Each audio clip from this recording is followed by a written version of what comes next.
16-year-old girl in September made a short appearance in provincial court in Woodstock today. Amon Kelleter is charged with first-degree murder, but the defense questions if he's fit to stand trial. The CBC's Shane Fowler was in the courtroom. Kelleter is being sent for an evaluation of a mental condition to determine if he is fit to stand trial. His appearance in the courthouse was brief, but his defense argued that according to his mother, that his comprehension and understanding is considered low level. The court heard that his education at high school had to be personalized and that it's assumed he has about a grade 4 understanding of math and reading. He's being sent on a 5-day evaluation for mental impediments in St. John and will be remanded there until he's due back in court on October 31st. Kelleter sat staring down in the courtroom on Monday morning wearing a black button-up coat. The courthouse was full and many of the young people present could be heard crying while proceedings took place. While he was taken into custody, Kelleter stood, smiled, and waved to his family before being escorted away.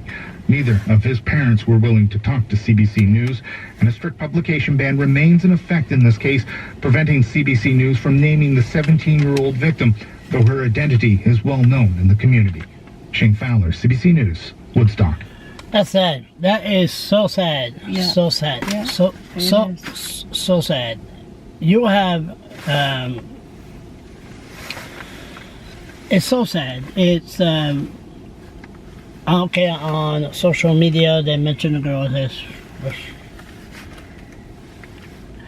It's a tragedy.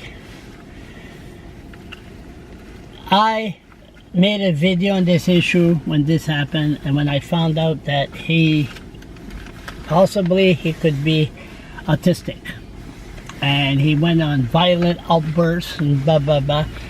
My concern was, where did they send him? Now, they send him in the provincial jail,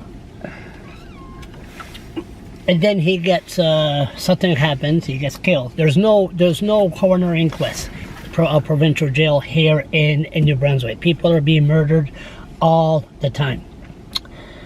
And of course, it's such an emotional issue. People say, well, you do the crime, you do the time. Don't matter if he's autistic, ADHD, bipolar, that's the way it is.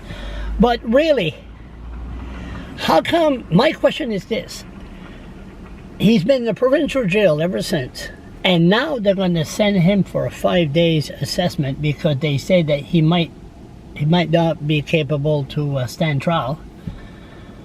I said, shouldn't he would have been placed in a mental ward before he went to court today, besides to be in the provincial jail? Is it me that's missing something here, or do we have a lot of things to do? We got a lot of things to do to learn to deal with people with mental illness. I'll tell you that right now.